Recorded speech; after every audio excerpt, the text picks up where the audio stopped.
Peter G Show. Peter G Show. Divorced dad, single dad. Divorced dad, single dad. Peter G Show. Hey everybody, it's that time again for the Peter G Show. How's everybody doing? How's your road? Rocky? Smooth? Mana. Life's full of ups and downs. This is what we talk about. We have to talk about it. A lot of people hold it in. A lot of people have nobody to talk about it to. I decide to talk about it. I listen to people. I lived it, still doing it, and we talk about it. Not so positive. I'm bringing a bunch of positive people on the show, though, because I know everybody wants to hear happy. I like happy, but you got to take the good with the bad. Speaking of good, I'm thanking everybody so much because you're sharing, you're chiming in, you're voicing your opinion on the show. I dig it. I dig it. I need that, the input. Again, I'm taking the good with the bad also, you know. There was a couple of shows you said, Peter, get the microphone out from your mouth. I know. That was, I liked it right there, even though I was catching a bunch of flack for it. And so we moved the microphone. Changed the camera angles, whatever. I was, not life or death, but I like it like that. Sounds good. Today is a good day. Today we talk about real life and things that people need to talk about. And that's why you're watching, listening, and sharing. Love the YouTube, the iTunes podcast, where you can listen to it while you're driving to work, listen to it while you're at the office with a earpiece in your ear. People are getting stuff out of it, and they're passing it on because the one thing I've learned about this whole deal is you're not alone. We're all going through a lot of hell at one point or another. And different levels of the hell. But bottom line is we're all going through hell. So anyway, I thank you for paying attention, sharing a few laughs, and a few cries. But we got to do it. And that's why I do this. We're going to talk to a woman today about parent alienation. I knew this is an ongoing issue. You don't hear a lot about it unless you're actually living it. Who could think that your child won't talk to you? It's got to be one of the worst feelings in the world. Again, I haven't experienced that. I've been lucky on that end, but it's happening to people. Either a parent gets in one kid's ear, one of your children's ears, and they just brainwash and cut you off, or you've done something seriously bad and you deserve it. I don't know. There's all kinds of reasons. Sometimes you've done absolutely nothing, and, they're just tired of the mess, listening to all this stuff, mom and dad arguing, and they just said, you know what, I'm done with you. At least they think they are. It's a hard, heart-wrenching, heartbreaking experience. I mean, the last thing you want to do is have your child not, love you or think they don't love you. I mean, is there hope to save all that? I'm sure there is. Anyway, the beauty of it is, today I'm going to talk about it, and we have a woman right here in California that I'm going to make a phone call to in a minute, and she's going to talk about it because that's how one of the people who brought it to my attention, and I've had it in the back of my mind, and we're finally getting to her, and she's going to give us a few minutes on the phone, and we're going to talk about that and a bunch of other things here on the Peter G Show. Greatest divorce show guy ever. Maybe I'm the only divorce show guy.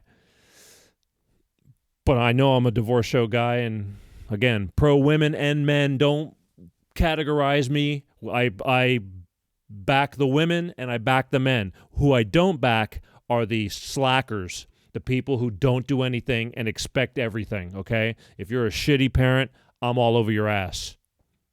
End of story. You can hate me if you want. I'm here for the kids. And make sure that we don't lose our minds going through it too. So, get ready. I say that we should get to the meat of the show. On the phone with me right now, I have Victoria. Victoria, can you hear me? I can hear you great, Peter. Hey, all right. And thank you for taking time. I know we've been trying to do this for quite a while. but we're finally doing this because I feel it's really important. How are you? I'm good. I Good. love the subject, Peter. Look, we've known each other for several years, correct? Many. Okay, I've kind of followed you and we've talked about these issues because little did I know that I'd be having a show, but we talked about this stuff because it's stuff you have to talk about. And now, lo and behold, this is where life has led me. You're back in my life because I always knew that there was things that we always talked about that were pretty deep and heavy, and you know a lot about it, I feel. So I'm going to ask you some questions today. How's that? Perfect. Today we're going to talk about, folks, parent alienation. And I already explained that a little bit at the beginning of the show. And Victoria, this is what really struck a nerve with me several years ago. You just happened to mention that word, and it never left my head. So let's start from the beginning. You're divorced? Divorced. Okay. Newly. How many years? At the time that it began, it was within... Well, he didn't leave more than, I think, 2 months before the campaign began. But I mean, how many years were you married? I was married for 17 years. It's a long time. Marriage ended primarily, it was mutual, Mm. but it was ugly. And I knew he wasn't nice to me while I was married. So I knew he wasn't going to be nice to me in the divorce. Okay, but here's the thing. Okay, we're divorced. We're fast forwarding right. because again, the thing I do is it's like, you know what the he said she said about divorce. You know, the bottom line is we start at, okay, you're divorced. How many kids do you have, Victoria? I had 3 kids. Okay, how old? For 9, 13, 11, and 9 at the time. At the time, okay. So you're getting a divorce and you're getting ready to go through hell because that's what divorce does. And let's take it from there.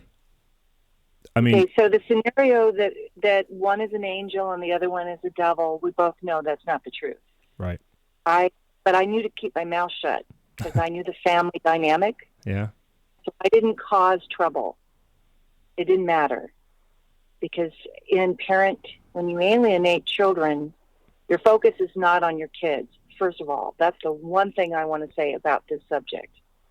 If you've got a spouse that is choosing deliberately, and you're a decent person, you've got your faults. We all have our faults. Right. We're not talking about that. We're Okay. talking about a parent that creates a campaign of bad feelings inside a child that is either neutral or a child that loves you. Right. Talking trash. And you can have a 50-50 custody, and that 50% of that time that child's with that other parent, in my case, my kids were very well connected. I was a stay-at-home mom. I had good, strong, healthy relationships with my children, but I had no family. My father was dying of liver cancer, and my mother had an onset already of Alzheimer's. Mm. Nobody on my side. Right. My ex had his parents, a sister, a whole community of people Right. that my kids were very well connected to. So I was not about to say a word about anyone because I was grateful my children had extended family. Sure. They get to hang out with lots of people. Yeah. I had Yeah. cousins on that, and Yeah. I couldn't offer that. I get it. Me too. But now the arguing, I mean, how did it get to a point where you're starting to have issues, and what were the issues? Well, in my case, and I think globally, every time I talk about the subject, and I find, by the way, this happens to men and women. This is not a gender-specific dynamic. Absolutely. Absolutely. What it is specific to is the parent that makes more money than the other. You because think? This is driven by custody issues. I think in many cases, because a parent either doesn't want to pay child support and they're trying to damage the 50% hit to anybody's pocketbook when you're carrying the whole ball of wax and you get divorced. That if that doesn't scare you back into the marriage, I don't know what will. But a lot of scenarios where women aren't working And I settled up to women and men. But on the side of what happened to women, I was very typical. I was a stay-at-home mom. I wanted to divorce, just have my own life. I didn't want to take his shirt. I wanted him to be able to carry on without me. I didn't take the most expensive child support package that my lawyer showed me. I didn't want to do any harm. I just wanted to get back to my life. But that bill, no matter how little it was, and it was child support I settled for, was fairly low because I didn't want him coming back and try to whittle it. I wanted to get my support order and move on. But that hit his pocketbook, and he talked to someone very early in the process that if he could convince the children they wanted to live with him, it would go better for him.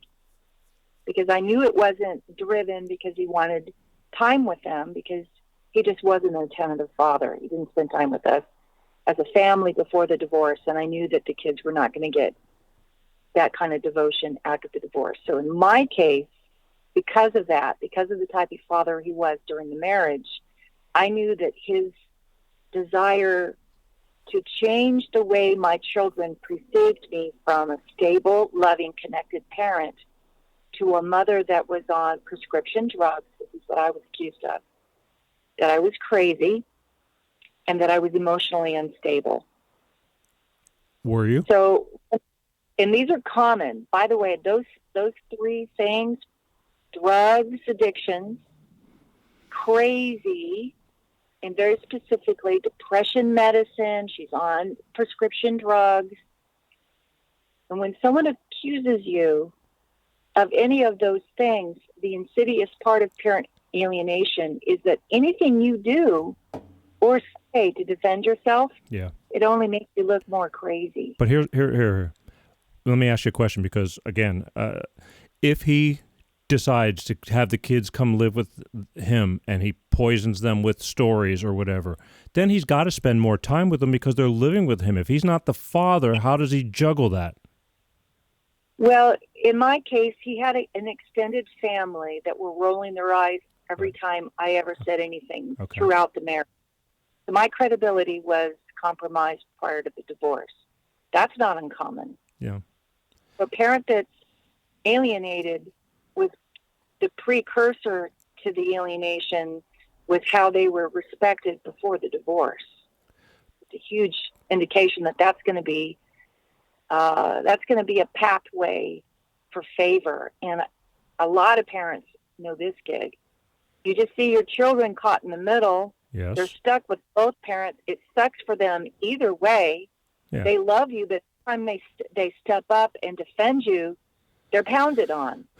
How does that happen? I mean, this is my next thing, because how do you get the kids, if they love you, if you're their parent, you're their mother, because this is a tricky spot here, because, again, I know it's not just women and it's not just men. It goes both ways.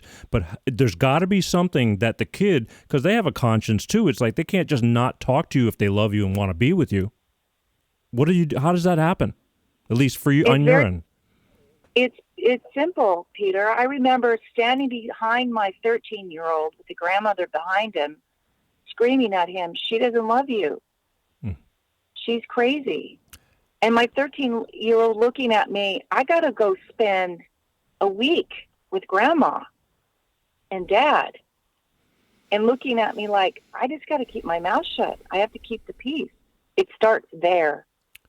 It requires whomever is involved in this to care more about being right than they care about the relationship. Well, there's no... And what happens... Go ahead. The kid just breaks down because they need to have peace and harmony. There's no doubt in my mind that the kids need the mother and the father to support them, and they both need to be loving no matter what the relationship. I mean, we've all gone through the divorce and the talking trash. If they start talking crap about you, I mean, let me ask you another question. They're claiming, they're making these claims. Did you have these issues? This is the really sad thing about this, is that while I was being accused of having a mental illness, being unstable emotionally, and being basically a degenerate, is what I was being accused of. And that was based on, Peter, because I was a lowlife taking child support. So that tells you how twisted that thinking was. Well, I know you're an intelligent woman. I know that. That's why I have you on this, because I've No, spoken. I'm Okay. just giving you an idea to the extent that they had this idea. So they're looking at my life, Yes. trying to see whether or not this is warranted. During that entire time, I was running for starting a career in sales, brokering energy contracts across the United States. Yes. I was sitting on a steering committee talking directly with all the senior managers and the president of an energy company while I was at work. Right. At the whole time that I was trying to build a career taking care of a mother with Alzheimer's. Yes. I was in Toastmasters, advanced. I was making associations with businessmen, doctors, lawyers. You can't exactly be a flake. No, I'm not saying you're flake. You have lots of balls in the air. You're juggling. This is the whole parenting. Is when you're single, you're trying to work. You're trying to do this. You're taking care of elderly parents or parent. I get it, but there's nothing. There's no shame in if you. My ex suffered from anxiety and depression. Unfortunately, that was a big, lot of ups and downs I had to deal with. But we never went to this point of the trash talking and my daughter is surviving. This is the difference. I mean, if you have a problem like that, okay, you can't help it. If that's the case, you just try to manage it. But to separate and alienate a child, now I have a problem, because I know you're a loving mother. I know you are. Well, this is what I would add, though. I should have been on drugs. I was unmedicated, dealing with all of the pressure coming at me in every direction. And it's a lot. And I together. Yeah. I didn't get any points for it, and I certainly didn't get acknowledged. Right. But I was the last candidate for any of those things. Right. Peter, I'm sitting here. I've had a security clearance. I work with the federal government. Okay, all my ducks are in a row. I get it. None of my children are ever going to think differently for it. Their ideas are set. For many of years, they were being reinforced to look at me in a certain way. So when you're alienated, and by the way, I lost my son's from 13. I'm just now talking to him at 20. Wow. And guess what reeled him back, Peter? What? The ATM tattoo on my forehead. How's that? Well, come to find out, the barrage of insult and pressure did its work. My son, at one point, at 16, I finally had to tell him, look, you need to go your separate ways. I'll catch you when you're reasonable, and we can have a talk based on my relationship with you, not what you're being told who I am. But it took, because it was like a knife in my heart. My oldest child and I were very close. Right. But I saw him slip into a place where it made him unstable emotionally to be separated from me, because there's no one that will take my place, right? Sure. No one will love him unconditionally. Sure. And it took me, and by the way, Peter, he fell into a drug habit. In his recovery now, he's starting to go through that 12-step program, and luckily I'm able to cultivate a place in his life where he's trying to rewrite and visit all his thinking, because he realizes whatever he was running in his brain didn't really take him to a good place. And I was a person that he went back and he investigated whether or not I was, number one, willing to love him, number two, willing to accept him as he is. And now, finally, from that point of view of brokenness, sense of vulnerability, he's willing to talk to his crazy mother. And you know what? The realization that I'm there for him, because I kept my mouth shut. And I'm civil to him. I never got hateful to my son, no matter what he said to me. I always left the door open. But that took, first of all, that took me to be mentally healthy. Right. That was the best test. You could be bitter. I mean, it can make you angry. I mean, I feel it. I get it. I gotta keep asking questions, because we only have 30 minutes, and this is really hard. That's the problem. It's so deep, but I want to touch on the big thing. What about your other two children? They were talking to him. Did they have were they all cordial to each other? Well, it also, to a degree, happened to my middle child, my daughter, because during the time that my father died, my mom had Alzheimer's, my career had ups and downs. She got tired of, the instability financially. And there's nothing like a sustained situation of economic stress that will undermine you emotionally. Absolutely. So she decided the senior year of her college to move out so she could have a real copacetic environment for her to study and get ready to go to college. Okay. Problem was, she just stopped talking to me. Oh. So my daughter, over the year of her senior year, we were close. I know. Suddenly she moved out and then suddenly was embarrassed to be seen with me. Never got to the end of it. And Peter, that'll take more time than her going to college. I still have issues trying to get out of her where her extreme disrespect is. But I'm grateful for the fact that my daughter and I were close during the years that most mothers get the bitch bone. I never got that. That is my true. daughter was sweet and loving to me at 13, at 15. Yeah.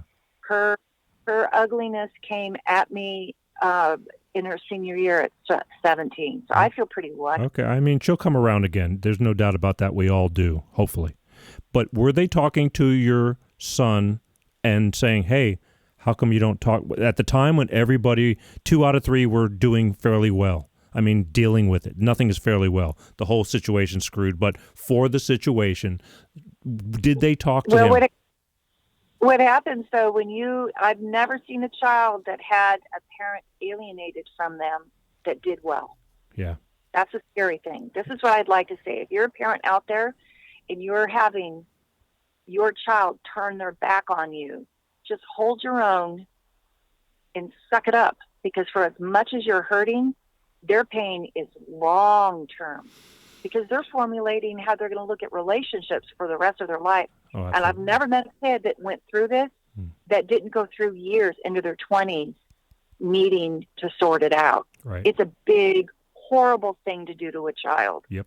So, yes, my other kids were talking to my older child, but he didn't do well. He got the brunt of all that pressure to turn his back on me, and he didn't do well.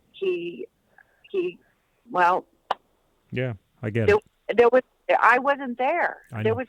That's the thing. No one is invested in your kid as much as you are. Yeah. So when you take a parent out of the equation, you're going to fatigue caring about that kid. That's the whole point of having 2 kids, no matter what that other parent is. Yeah. And I've seen kids that have not been tainted towards another parent that had issues, that went to jail, that maybe had an addiction, but they loved and expressed care for their kid. Those kids don't go through what these children do. I know. They need balance. Kids if their parent. They don't want to tear their parent card up. Right. So when they're forced to turn their back on a parent, it's bad. It's bad for the kid. It's much worse for them than it is the parent. And for you to be able to look at your child and say, I love you, even though you don't know who I am right now, I can wait for you to grow up a little bit and revisit this relationship. It takes maturity and it takes for you to be mentally healthy. But if you give in and you interact with them at that level, you'll tear any pathway they could have to you in the future. You're going to sacrifice it in that exchange. That's a tough one because, it's eating you up and you want to be vocal and how to, keep it in because I've got somebody, I know several people who are going through this and it's male and it's going, it's ripping them apart. And oh, man. Oh, let me tell you, every daughter that is not speaking to you, gentlemen, I'm telling you, I had it easy with the son because the son will go out and try to be parented, but will come back to me. There's no sense of desperation. It's easier. I just think it's easier when a mother, because from our point of view, we're always willing. To me, it's easier. The men I've talked to that have had their daughter turned against them, it is so disastrous for that daughter because she needs a male model to pick all her partners from. Yeah, definitely. And it's through the burning crashes when those relationships, or they become highly sexual in their teen years. Yep. So, yeah, I can't tell you how important it is for a daughter to respect and love her father. I guess it's the same way with sons.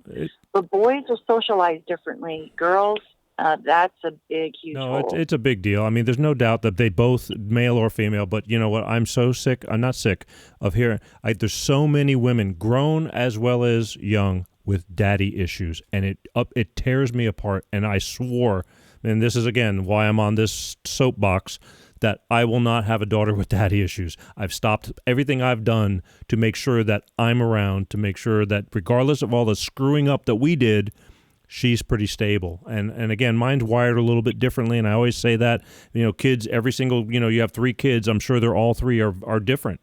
And you do the best you can. One may not handle the same situation the same way that the other one did. But what are you going to do? I mean, how are you now? I'll tell you how I am. I have nothing but gratitude for my ex-husband and what he did. And I don't mean that with bitterness. I mean that with love. How's that?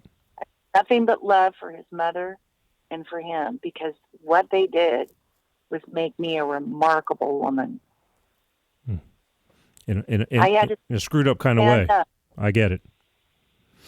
In a normal way, in the contrast of what they gave my children, I had a standard for how I needed to behave to prove them wrong. So if I wanted to break down, I hung up the phone. I didn't yell at my kids.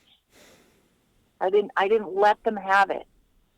I knew that if someone was looking at me and thought I was unstable, then how I acted mattered. If I had foolish behavior when I drank, that would be a huge way for someone to look at me and say, that's warranted. You deserved it. Children will love you no matter what if they're not pressured. Oh, yeah. It will see you as human and broken. But if you ask a child to choose between their welfare and loving you, you better hold on to your ankles, because your kid is going to choose themselves over you. And that isn't because you weren't a great parent. It's because kids have enough to deal with,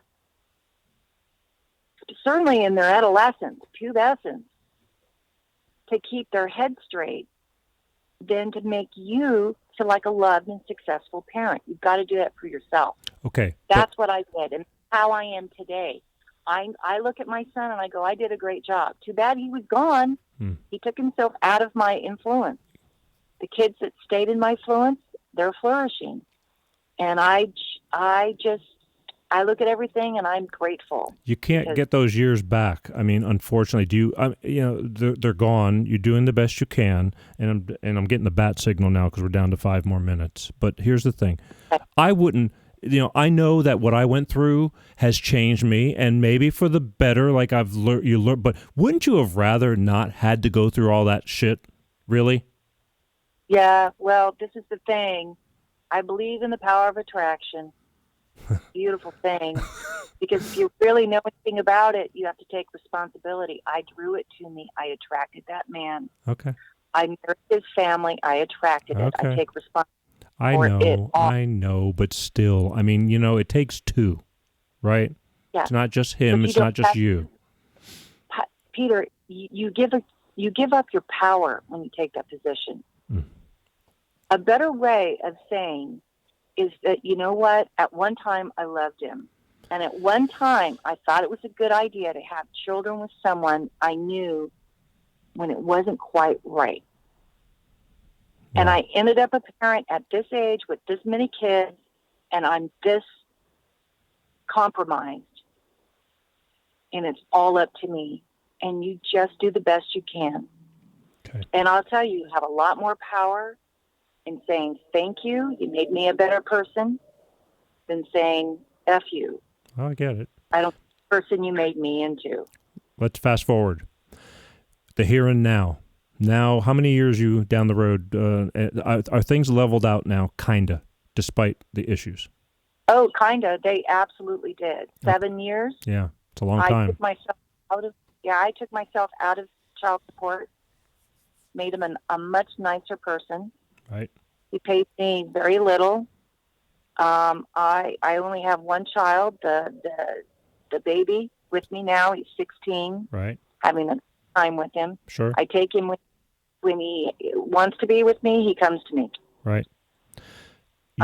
You're. Let's talk about you. I mean, because I know that even personally, I forgot to turn the phone off. I know that personally, I'm not here. God, I forgot to turn the phone off. Ty, take the phone off the thing, please. Okay. I know personally that I don't I was so screwed up, so messed up, dating and going out, forget it. I mean, you're just trying to handle everything, working, this and that. And I know you've gone through it too, and now your life is kind of stabling out real quick too, right? Yeah, I got a rock on my finger and a wedding date. Congratulations. I'm good.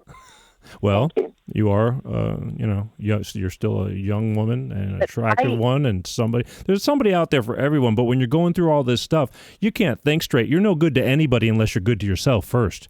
And that's people go, how come you're not, dating? And I've had another woman that, and lots of people, I don't have time. They go, I don't have time. I'm too busy doing this and doing that. And because two heads are better than one. When you're doing it all by yourself, it's hard. No doubt about it. You've paid your dues. I've watched you. The beauty of a lot of these calls is that I've know a good handful of people as well as strangers, and you're one of the people I happen to kind of know. Well, it's my opinion, if you're attracting people that are good and healthy, you're going to get back in there pretty quick and find a partner. But in the beginning, dating is, everything looks great in the beginning, right? Well, in the beginning, you should be dating. Yeah. You're messed up, and and the only people that will be attracted to you are other messed up people. Yeah.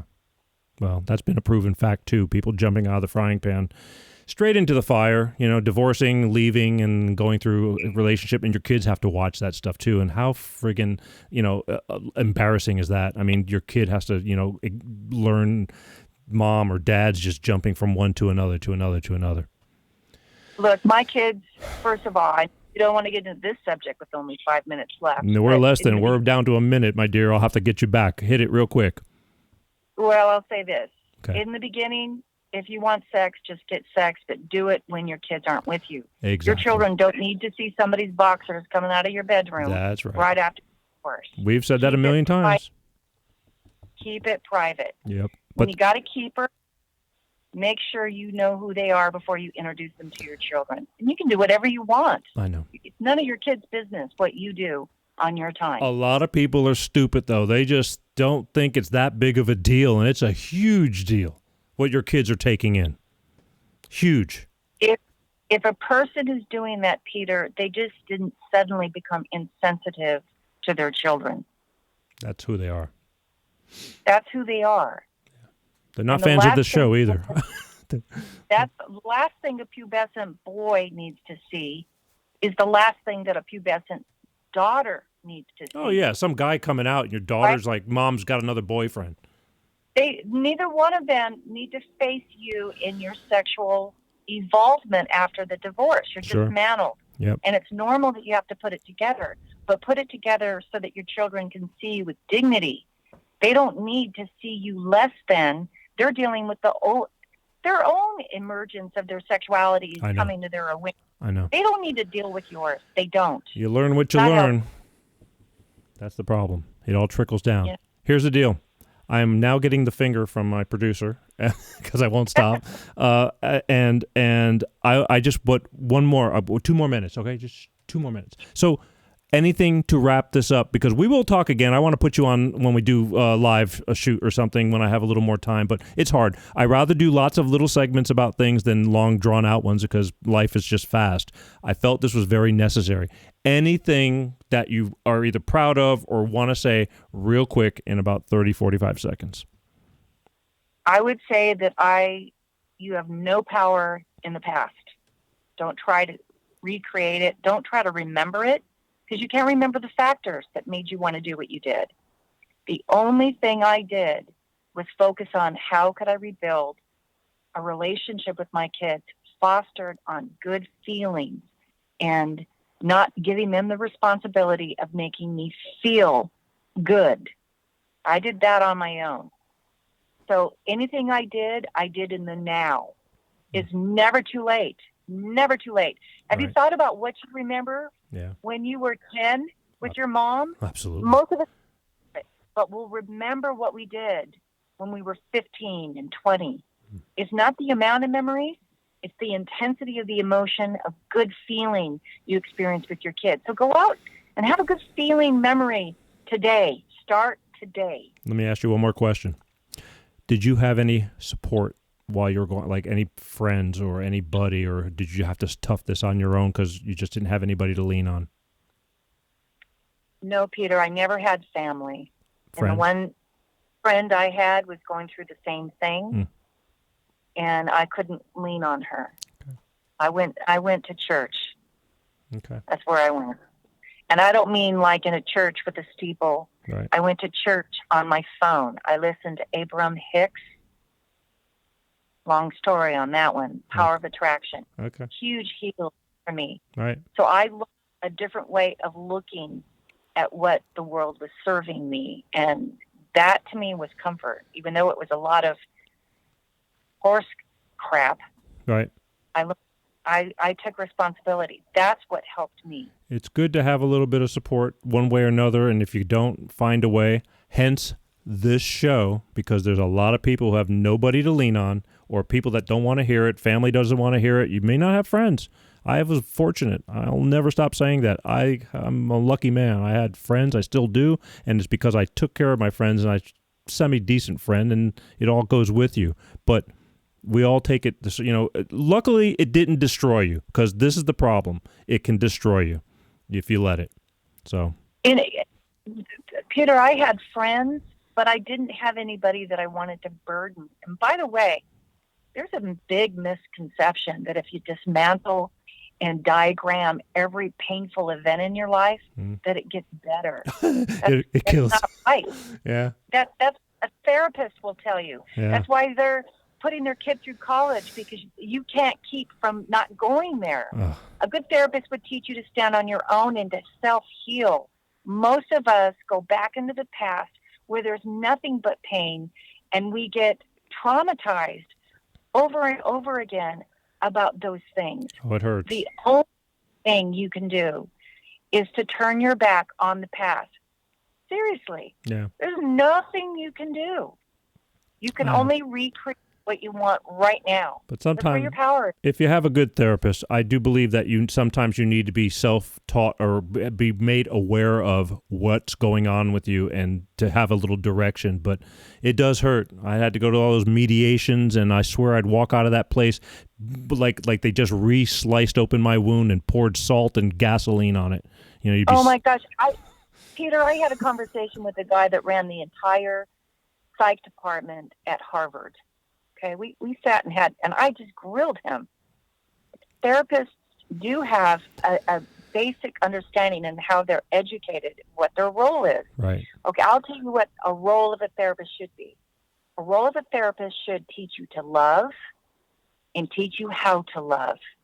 And that's all. There's some good ones out there, but there are some screwy ones, and I'm sorry. I talk to a lot of these guys and girls, and everybody's being very professional, and they don't want to, bag on anybody, and I get it. But we all know there's good and bad everything in every department, in every career, and you just hope you have, through the guidance of friends, your faith, and some professionals to help you keep it together. Unfortunately, Victoria, I am over, and I am getting the stink eye right now, so we're going to have to go. But I appreciate you taking the time. I do want to have you back. We'll talk about something else because, again, I feel you're one of the women who's gone and run a good portion of the gamut, unfortunately. So it's worth hearing. And Very good, Peter. Thank you very much for your call. This was really an honor. No. Again, I knew that this day was going to come. Unfortunately, we tried back in October. We couldn't do it, and it's taken all this time because scheduling is just a bitch. There's a lot of things going on, and we are continually growing. But I love you very much. Thank you for taking the time with me, and we're going to talk again, and hopefully we'll... when are you getting married? August 18. Okay. Well, then I got time to talk to you again before you move away and we never see you again. Not only kidding. All right, go do your thing. Thank you for your time. Ladies and gentlemen, Victoria, I hope you get something out of this, and we're getting ready to let you go, so you be careful, and I'll talk to you soon. All right, sweetheart? Thank you. All right. Take care. Bye. There you have it, people. One small example of that type of stuff. And believe me when I tell you, I've watched this woman go through it. I've been fortunate enough. This is how I got to where I'm at. From watching, I'm going, God bless it. Look at that crap. Look at that crap. And I know it's he said, she said, but when it really boiled down to it, it's about your children. And if you're separating, they're the ones that are gonna suffer. They're gonna suffer. They're gonna take it with them as adults. You're cultivating and grooming them. It's like growing vegetables. Do you want the one with all the bugs eaten off of them, or do you want that nice fresh vegetable? I know it's stupid, but that's all I can think of right now. I knew that when I had her that we were going to talk about this. It's a deep subject, so I'm very grateful to her for finally, and again, she's busy, I'm busy, we're all busy and trying to get people, because everybody works, and trying to work, and who's got time, and had to catch her, and we finally did. So much appreciation, Victoria. We're going to wrap it up. My name is Peter G., and if there's anything else, I'm okay. He's given me. I get it. We got to go. He's just really pushing the clock on me right now. So we got to go. Love you guys very much. Don't forget to like, share, YouTube, Facebook, podcasts. The LinkedIn's doing really good too. That's a whole different ball game over there, but really good. Again, let's build this up. I want to take this to TV. I can't say it enough, because I want to do more than just talk about this stuff. I want great guests. I want music. I want controversy. And I want a lot of laughs too, because it gets easier. All right? Thank you for watching, listening. I'm Peter G. You're watching The Peter G. Show. Love you guys. Peace out. Peter G. Show.